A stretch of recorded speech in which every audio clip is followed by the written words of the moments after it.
Hello दोस्तों, नमस्कार। स्वागत है आप सबका अपने यूट्यूब चैनल स्टडी कैफे पे। तो दोस्तों, आज का करंट अफेयर लेके हाजिर हुआ हूँ आप सब के लोगों के बीच, जो बना है कल रात की सुर्खियों से। तो चलिए शुरू करते हैं बिना देरी किए। आज का जो करंट अफेयर है देखते हैं। 23 मार्च 2022 का करंट अफेयर। तो Indian Army contingent arrive in Seychelles for 9th edition of exercise Lamitiye. दोस्तों, आपको बता दूं कि जो सेशेल्स है और इंडियन आर्मी के बीच एक एक्सरसाइज होता है जिसका नाम है लेमिटिए। लेमिटिए एक्सरसाइज दोनों जो इंडियन आर्मी है और सेशेल्स डिफेंस फोर्स एसडीएफ जो है उनके बीच ये 2001 से होते आ रहा है। ये 9th military joint military exercise है जो इंडियन आर्मी और सेशेल्स डिफेंस फोर्स के बीच हो रहा है। और ये 22 तारीख से 21 मार्च तक 31 मार्च तक चलेगा। ये जो द्विवार्षिक परीक्षण है, 2 वर्ष में एक बार होता है, तो ये नवा है। और इसमें जो क्षेत्र परीक्षण अभ्यास होता है, इसमें कौन कौन से ट्रेनिंग दी जाती है। फील्ड ट्रेनिंग रहते हैं, कॉम्बैट डिस्कशन रहता है, लेक्चर्स, डेमोन्स्ट्रेशन दिए जाते हैं, वैलिडेशन एक्सरसाइजेस होते हैं। तो ये जो है हिंद महासागर में 115 द्वीपों में संयुक्त द्वीप समूह में किया जाता है। तो दोस्तों, आपको ध्यान रखना है जो लेमिटिए एक्सरसाइज है वो किन दोनों देशों के बीच होता है, सेशेल्स और Indian army. Seychelles defence force है उनका एसडीएफ, और इंडियन आर्मी के बीच ये एक्सरसाइज होता है जो इस बार 22 से 31 मार्च तक होने जा रहा है। 31 मार्च को ख़त्म होगा। तो दोस्तों, आपको ये याद रखना है। अगर दोस्तों, चलिए इसमें एक क्वेश्चन पूछता हूँ। सूर्य किरण जो एक्सरसाइज होती है किन 2 देशों के बीच होती है? सूर्य किरण। तो ये आपको कमेंट करके बताइए कि सूर्य किरण जो एक्सरसाइज है वो किन 2 देशों के बीच होती है। नेक्स्ट पे चलते हैं। 63 Indian cities in 100 most polluted place on earth. दोस्तों, जो एयर क्वालिटी इंडेक्स है ये अपना रिपोर्ट एक जारी करके बताती है कि कौन से सिटी कितना पोल्यूटेड है, कितना ज़्यादा।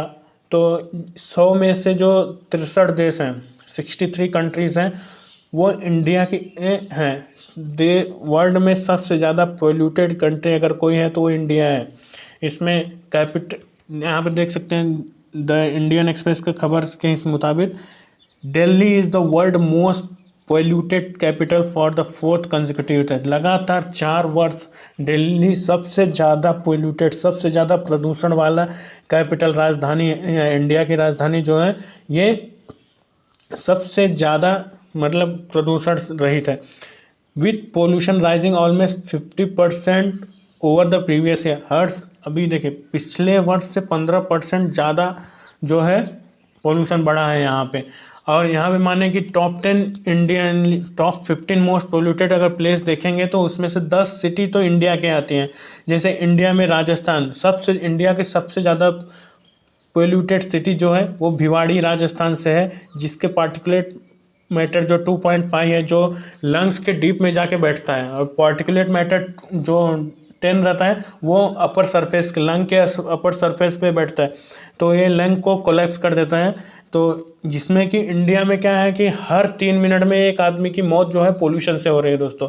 तो पोल्यूशन से में एक बहुत बड़ी ये दुविधा है जिसको खतरनाक बोल सकते हैं ज़्यादा। तो हमको स्वच्छ रखना है देश को। स्वच्छ अभियान इतना चलाया जा रहा है, फिर भी इतना घर को तो हम साफ रख पा रहे हैं लेकिन अपने सिटी, अपने गांव, अपने कस्बे को साफ नहीं कर रख पा रहे हैं। तो इसके लिए हमको एक मुहिम चलानी होगी दोस्तों, बिना इसके कुछ होने वाला नहीं है। तो आप देख सकते हैं इसमें कि इंडिया जो राजस्थान स्टेट है, भिवाड़ी सिटी वहाँ पे है, जिसका पार्टिकुलर मैटर 106.5 है। अगर वहीं पे अगर जो वर्ल्ड हेल्थ ऑर्गेनाइजेशन है उनकी गाइडलाइन के मुताबिक अगर माने तो हम कभी ऐसा लगता है कि कभी हम इसको पा ही नहीं पाएंगे।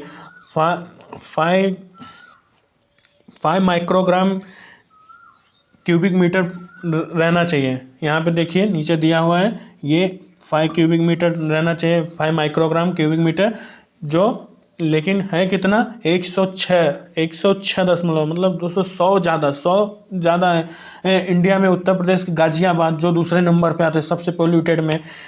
चाइना का सिंगजियांग जो होटान करके जगह है वहाँ पे। उसके बाद दिल्ली फिर आता सॉरी उत्तर प्रदेश आता है, जौनपुर, उत्तर प्रदेश का जौनपुर आता है। फिर उसके बाद पंजाब का फैसलाबाद आता है। आप देख सकते हैं कि जो 15 मोस्ट पोल्यूटेड प्लेसेस हैं वर्ल्ड में, उसमें 10 सिटी इंडिया की हैं। कितना भयानक दृश्य है दोस्तों, ये सोच के भी डर लग रहा है अभी तो हमको सफाई पे ज़्यादा ध्यान रखना है दोस्तों। ये सब जैसे कि अभी बताया कि मैंने, हर 3 मिनट में एक इंडियंस की मौत हो रही है पोल्यूशन के कारण। तो आप सोच सकते हैं कि कितनी मौतें हो रही हैं, कितने। इसमें क्या होता है दोस्तों, जो पार्टिकुलेट मैटर है वो हम अंदर खींच लेते हैं, वो लंग्स में जाता है, लंग्स के डीपर सरफेस पे जाके बैठ जाता है, तो उससे लंग्स कोलैप्स होने की खतरा बढ़ता रहता है। ये एक दिन में नहीं होता है या एक हफ्ते में नहीं होता है, ये धीरे धीरे इफेक्ट पड़ता है, ताकि एक 2 महीने 4 महीने 1 साल 2 साल में ये क्या करता है, आदमी के लाइफ जो जीने की उम्र है वो कम कर देता है। तो कोई अगर किसी को लगता है कि मुझे तो फ़र्क नहीं पड़ेगा, तो दोस्तों बता दो कि ये एक दिन में फ़र्क पड़ने वाली चीज़ें नहीं हैं।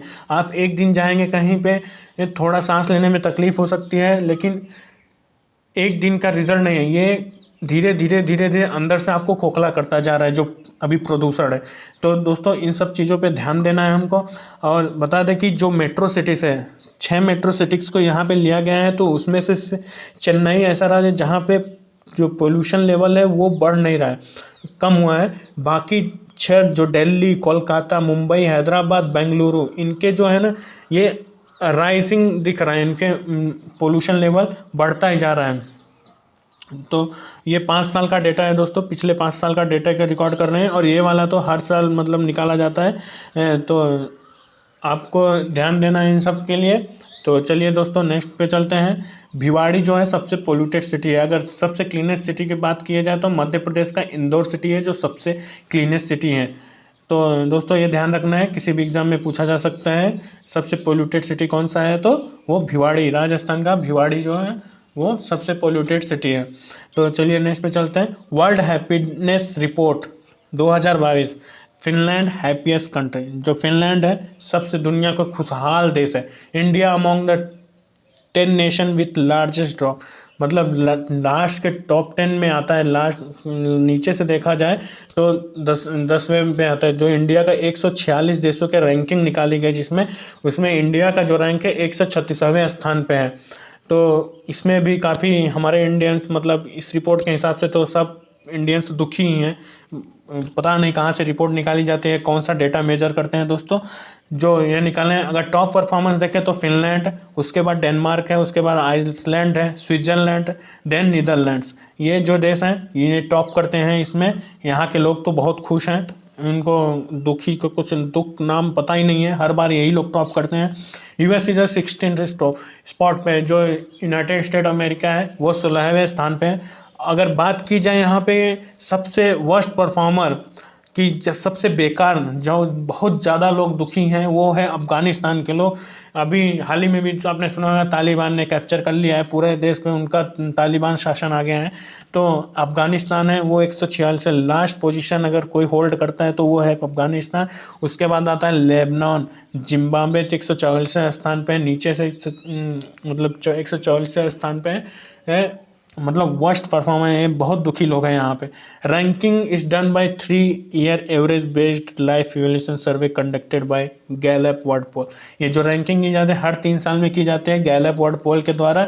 और जो रिपोर्ट पब्लिश करता है दोस्तों, एग्जाम में पूछा जाता है, या तो पूछा जाएगा किसने टॉप किया, या तो इंडिया का पोजीशन पूछा जाएगा, या फिर कौन रिपोर्ट पब्लिश करता है, या तो फिर कितने साल में रिपोर्ट पब्लिश की जाती है।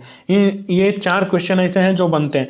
तो अगर पूछा जाए कि टॉप किसने किया तो फिनलैंड है। 2 तो पूछेगा नहीं कि 2 टॉप 2 कंट्रीज़ का नाम बताइए, फिनलैंड, डेनमार्क है। इंडिया का जो पोजीशन है 136वां रैंक है जिसमें रिपोर्ट के हिसाब से। और जो ये 3 साल के बेस पे लाइफ इवोल्यूशन सर्वे कंडक्ट करता है, ये निकाला जाता है। और जो it is publish by sustainable development solution network, जो सस्टेनेबल डेवलपमेंट सॉल्यूशन नेटवर्क द्वारा इसको पब्लिश किया जाता है। तो ये ध्यान रखना है दोस्तों। चलिए नेक्स्ट क्वेश्चन देखते हैं। नेक्स्ट टॉपिक क्या है, world water day 2022, know about history, theme, significance of the day. इसका महत्वपूर्ण इस डे का क्या महत्वपूर्ण है ये जानेंगे। वर्ल्ड वाटर डे, जैसे आप सब जानते हैं कि वर्ल्ड हमारा 70% ऑफ द बॉडी वही वाटर ही है, तो इस हिसाब से देखा जाए दोस्तों 22 मार्च को वर्ल्ड वाटर डे मनाया जाता है, विश्व जल दिवस मनाया जाता है। तो वर्ल्ड वाटर डे का एग्ज़ाम में पूछा जा सकता है कि वर्ल्ड वाटर डे कौन से डे को मनाया जाता है, तो 22 मार्च को। अगर पूछा कि थीम भी पूछा, कभी कभी पूछता है थीम क्या है, तो थीम बता दूँ, ground water making invisible to visible, मतलब जो अदृश्य वाटर है उसको दृश्यमान करना है, बनाना है। जो जल थीम है 2022 का, ये आपको याद रखना है। और इसमें जो पानी का महत्व बताया जाता है वर्ल्ड वाटर डे के दिन कि पानी को बचाइए, एक बूंद बूंद को बचाइए, बूंद बूंद से घड़ा भरता है। तो दोस्तों ये सब आपको याद रखना है कि जो इसका वर्ल्ड वाटर डे है वो 22 मार्च, और जो थीम है वो है ground water making invisible visible, मतलब भूजल अदृश्य को दृश्यमान बनाना, ये पूछा जाता है। अगर पूछा जाए कि world water day support SDG 6, ये जो SDG का रिपोर्ट है जिसमें 17 टॉपिक को डिस्कशन होता है, तो उसमें छठा जो टॉपिक है water and sanitation for all by 2023, इसको अचीव करना है। विश्व जल जो है SDG समर्थन करता है पानी तक, जो 2030 तक है सभी के लिए पानी उपलब्ध कराना और स्वच्छ पानी उपलब्ध कराना है। और ये पहली बार जो मनाया गया था, वर्ल्ड वाटर डे जो मनाया गया था, 1993 में पहली बार मनाया गया था। तो चलिए दोस्तों नेक्स्ट पे चलते हैं। नेक्स्ट देखते हैं, SDB bank to give digital push to small business loan, जो स्मॉल मतलब सूक्ष्म जो उद्यमी हैं उनके लिए बढ़ावा देने के लिए डिजिटल ने 2 पहले एप्लीकेशन ऐप लॉन्च किया है, जिसमें क्या होता है, एक का ऐप का नाम है स्मार्ट हब व्यापार कार्यक्रम, जिसमें आप ऐप जो है UPI QR कोड या फिर टैप पे और या SMS आधारित भुगतान जैसे सभी भुगतान प्लेटफॉर्म को एक जगह एकत्रित किया है, जिसमें से आप किसी भी चीज़ से पेमेंट कर सकते हैं। या आप UPI हैं, QR कोड है, टैप जो ATM रहता है वो टैप किया, बस पेमेंट आपका हो गया। SMS आधारित रहता है, SMS के जरिए आप भुगतान कर सकते हैं। तो इस ऐप कौन सा ऐप है, स्मार्ट हब व्यापार कार्यक्रम। और एक जो 2 लॉन्च किया है, तो एक है व्यापारी ऐप के माध्यम से क्या करते हैं, आप लोन के लिए अप्लाई कर सकते हैं, जो loan short term loans provide करेगा, जिस बिजनेस के लिए बिजनेस कार्ड या loan on business card through app, वो ऐप के ही जरिए आप लोन के लिए अप्लाई कर सकते हैं। HDFC का मुख्यालय दोस्तों जो है वो है मुंबई में। अगर दोस्तों एक क्वेश्चन और पूछता हूँ, जो इसरो है उसका हेडक्वार्टर कहाँ है, ये कमेंट करके बताइए दोस्तों, इसरो का हेडक्वार्टर कहाँ पे है, ये आपके लिए कमेंट करके बताइए, होमवर्क। और नेक्स्ट देखते हैं, President Kovind give Padma award to Gulab Nabi Azad General Rawat posthumous. General Bipin Rawat जो CDS के चीफ थे दोस्तों, वो एक हादसे में उनका मौत हो गई थी। तो दोस्तों ये जो अवार्ड है पद्मा अवार्ड, वो भारत रत्न के बाद दूसरा सबसे सर्वोच्च, इंडिया का सबसे सर्वोच्च अवार्ड कौन सा है, भारत रत्न। अगर बहुत अच्छा कोई बहुत प्रशंसनीय काम किया है तो उसको भारत रत्न दिया जाता है, उसके नीचे आता है Padma awards. Padma awards India का दूसरा सबसे सर्वोच्च अवार्ड्स में आते हैं, जैसे पद्मा विभूषण, पद्मा भूषण तीसरे नंबर पे आता है, पद्मा भूषण भारत रत्न के बाद पद्मा विभूषण आता है जो दूसरे नंबर पे, फिर पद्मा विभूषण आता है तीसरे नंबर पे, पद्मश्री चौथे नंबर पे। तो दोस्तों जो इसको रिप्रेजेंट किया है, जो इसको प्रेजेंट करने का अवार्ड जो है ये राष्ट्रपति द्वारा दिया जाता है, जिन्होंने ये सिविल इन्वेस्टिगेचर सेरेमनी का इसमें किया था राष्ट्रपति भवन में। अवार्ड दिया गया है CDS जनरल बिपिन रावत को, और राधे श्याम खेमका, राधे श्याम के रिलीजियस कुछ इनका रिलेटेड है। CDS जो है वो डिफेंस से रिलेटेड है, तो इनको पद्मा विभूषण दिया है, जो इंडिया का दूसरा सबसे बड़ा अवार्ड है आफ्टर भारत रत्न। तो पद्मा विभूषण गुलाब नबी आज़ाद को, N चंद्रशेखरन, देवेंद्र झांझरिया, राजीव महेश साइप्रस पूनावाला जो कोविड का जो इन्होंने कोविशील्ड का ये बनाया था, मतलब इनकी कंपनी है, सच्चिदानंद स्वामी, राशिद खान, इतने लोगों को पद्म भूषण से नवाजा गया है। और पद्मश्री जो है दोस्तों वो बता दूं कि 54% ये पर्सन है, 54 पीपल को जो है वो पद्म श्री अवार्ड दिया गया है, जिसमें चंद्र प्रकाश द्विवेदी, स्वामी शिवानंद, इबोमचा सिंह शामिल हैं। तो इसको आपको याद रखना है कि पद्म भूषण किस, अगर एग्जाम में ये भी पूछ सकता है कि पद्म विभूषण अवार्ड किसके द्वारा दिया जाता है, तो राष्ट्रपति हैं, राष्ट्रपति द्वारा दिया जाता है। ये इंडिया का दूसरा सबसे सर्वोच्च पुरस्कार यानी अवार्ड है। तो चलिए देखते हैं नेक्स्ट पे। India separated and explanatory model of Covid management health minister. जो मनसुख मांडविया हैं, इन्होंने स्पीच दिया, जो है केंद्रीय स्वास्थ्य मंत्री और परिवार कल्याण मंत्री मनसुख मांडविया है, भारत के अच्छे पाठ में मुख्य भाषण दिया। जो यह Bill and Melinda Gates Foundation, जो Bill Gates and Melinda Gates Foundation है द्वारा आयोजित जो प्रोग्राम रहता है, उसमें मनसुख मांडविया ने भारत के अच्छे पाठ में मतलब अक्ष लेसन्स फ्रॉम इंडिया से भाषण दिया है। तो इसमें क्या होता है कि जो WHO, UNICEF, UNDP, USAID, ADB, Asian bank development जो है, BMG, Bill Melinda Gate Foundation, इन्होंने भाग लिया था। इसके आयोजन में भारत कोविड प्रबंधन और टीकाकरण यात्रा से सबक लेने और अनुभव और सर्वोत्तम प्रथाओं को साझा करने के लिए किया गया था। तो आप इसको, ये ज़्यादा इतना महत्वपूर्ण नहीं लग रहा है, तो इसको पढ़ लीजिएगा आप। ये दोस्तों देखते हैं, Delhi's government arm forces preparatory school to be named after Bhagat Singh, Arvind Kejriwal. जो दोस्तों दिल्ली सरकार में जो आर्म फोर्सेस के लिए तैयारी करवाते हैं, जो सशस्त्र बल तैयारी स्कूल हैं, उनका नाम जो है भगत सिंह के नाम पर रखा जाएगा। दिल्ली गवर्नमेंट, जो केजरीवाल हैं मुख्यमंत्री वहाँ के, तो उन्होंने ये अपने एक इंटरव्यू में बताया कि जो भगत सिंह है उनके नाम पे रखा जाएगा। दिल्ली के मुख्यमंत्री कौन है? अरविंद केजरीवाल है। तो इसमें क्या है दोस्तों कि जो कक्षा 9 से 11 के छात्र जो हैं इसमें भाग ले सकते हैं, इसमें एडमिशन ले सकते हैं, जो बिल्कुल फ्री ऑफ कॉस्ट होगा। तो अगर पूछा जाए कि एग्ज़ाम में प्रश्न बन के आ सकता है कि कौन से गवर्नमेंट है जिसने जो आर्म फोर्सेस स्कूल है उसका नाम बदल के भगत सिंह रखा, तो दिल्ली गवर्नमेंट है। अगर क्वेश्चन ऐसे भी बन कह सकता है कि कौन भगत सिंह के नाम पर रखी गई जो आर्म फोर्सेस स्कूल है कौन से शहर में हुआ, तो दिल्ली में। और दिल्ली सरकार ने आर्म फोर्सेस का नाम बदल के क्या रखा है, तो भगत सिंह।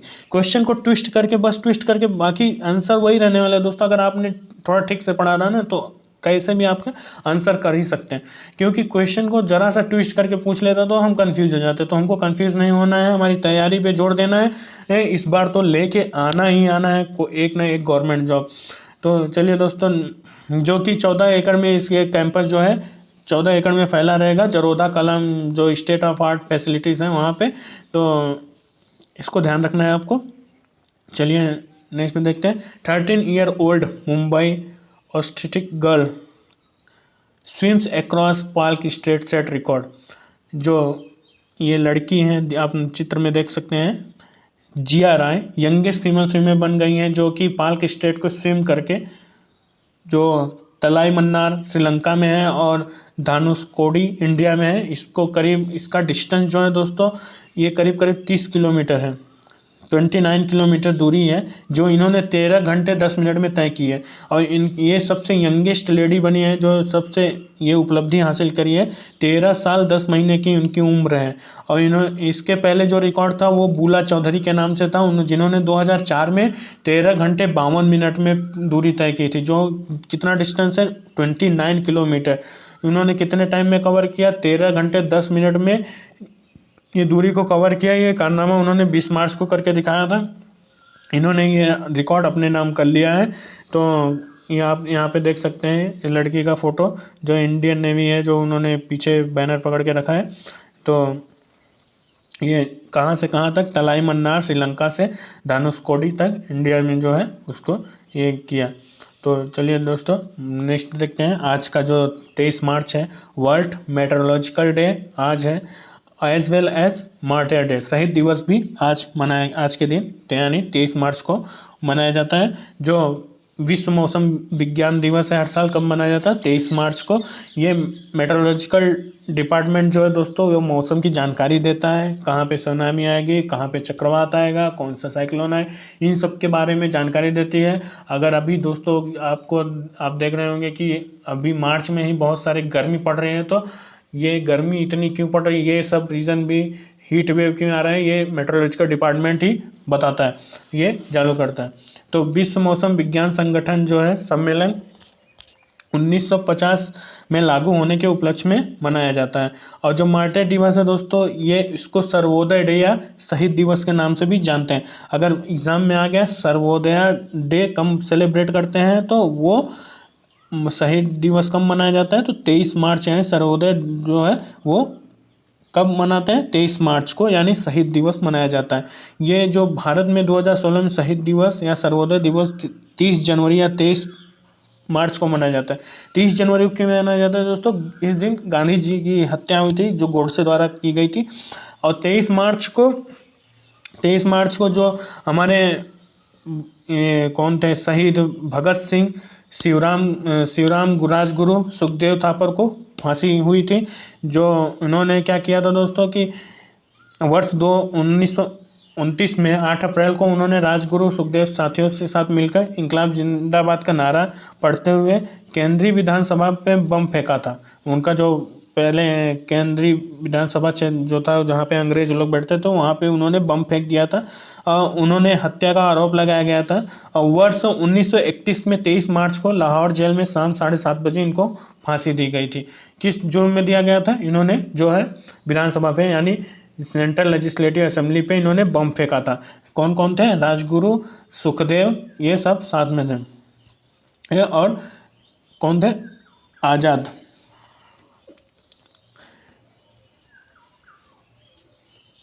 भगत सिंह थे, शिवराम राजगुरु, सुखदेव। इंकलाब जिंदाबाद का नारा लगाते हुए इन्होंने कहाँ पे? पार्लियामेंट पे बम फेंका था। तो जो तभी से भारत और अंग्रेज़ों के चंगुल से छुड़ाने के लिए दिए गए उनके बलिदान का सम्मान करने के लिए 23 मार्च को देश में शहीद दिवस के रूप में मनाया जाता है। इस अवसर पर शहर में विभिन्न कार्यक्रम आयोजित किए जाते हैं, जहां भगत सिंह, सुखदेव और राजगुरु के भावभीनी श्रद्धांजलि दी जाती है। तो नेक्स्ट पे चलते हैं दोस्तों। यहाँ पे कुछ पॉलिटिकल न्यूज़ हैं, जैसे पुष्कर सिंह धामी जो हैं अभी उत्तराखंड के नए सीएम बनेंगे, वो शपथ लेंगे इसमें। प्रमोद सावंत जो गोवा के चीफ मिनिस्टर, पिछले चीफ मिनिस्टर थे, अभी भी वो कंटिन्यू रखेंगे जहाँ पे बीजेपी की गवर्नमेंट है।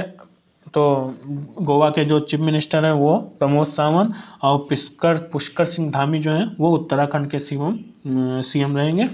तो दोस्तों रिवीजन करते हैं, जो कल का करंट अफेयर था वो रिवीजन करते हैं। Who has been awarded with coveted sport star of the year award at 2022 sport star aces award. दोस्तों अगर आपने कल का करंट अफेयर का वीडियो देखा होगा तो आप आसानी से इसको आंसर कर सकते हैं। तो इसमें आपको बताना है कि sports of the year male का अवार्ड किसको दिया गया है दोस्तों। ऑप्शन ए या ऑप्शन बी लक्ष्य सेन, या नीरज चोपड़ा, या बजरंग पूनिया। तो इसका आंसर जो है वो है नीरज चोपड़ा। नीरज चोपड़ा को जो है ये दिया गया है।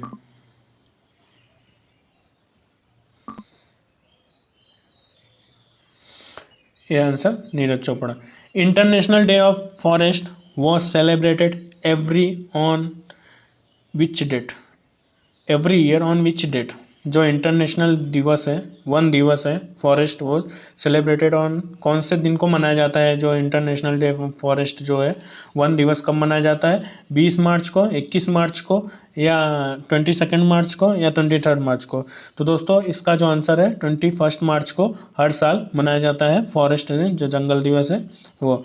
What is the increase timeline for startup to convert डेब्ट investment made in the company into equity share. जो कंपनियां डेब्ट देती हैं उनको इक्विटी में परिवर्तन करने के लिए कितने समय रेखा दिया गया है? ऑप्शन आपके पास है 5 साल, 8 साल, 9 साल, या 10 साल। दोस्तों ये जो है पहले क्या था कि जो कंपनी कोई भी स्टार्टअप में कोई कुछ भी अगर इन्वेस्टमेंट कर रही है तो वो अगर लोन दे रही है तो वो इक्विटी 5 साल तक अगर लोन नहीं लौटा गया तो कंपनी अपना शेयर देके उसको करती थी, तो वो 5 साल में होता था। लेकिन अभी इसको बदलाव किया गया है, ये 10 साल में होता है, तो 10 ईयर। तो नेक्स्ट प्रश्न देखते हैं, who defeated India Lakshya Sen in the England open badminton world championship 2022 to win men's single title. All England open badminton विश्व चैंपियनशिप 2022 में भारत के लक्ष्य सेन को किसने हराकर पुरुषों का एकल खिताब जीता? जो लक्ष्य सेन थे वो फाइनल में हारे, किसके साथ हारे? वो option B Viktor Axelsen. Axelsen जो है उनके साथ लक्ष्य सेन जो है वो हार गए। Which football team has won first Indian Super League title in 2022? किस फुटबॉल टीम ने 2022 में अपना पहला इंडियन सुपर लीग खिताब जीता है? तो वो है हैदराबाद एफसी। हैदराबाद एफसी ने ये कारनामा करके दिखाया है, अपने नाम किया है। तो ऑप्शन आंसर ये है। तो thank you so much guys for watching, and अपने दोस्तों के साथ शेयर करिए, इसको सब्सक्राइब करिए चैनल को। Thank you so much.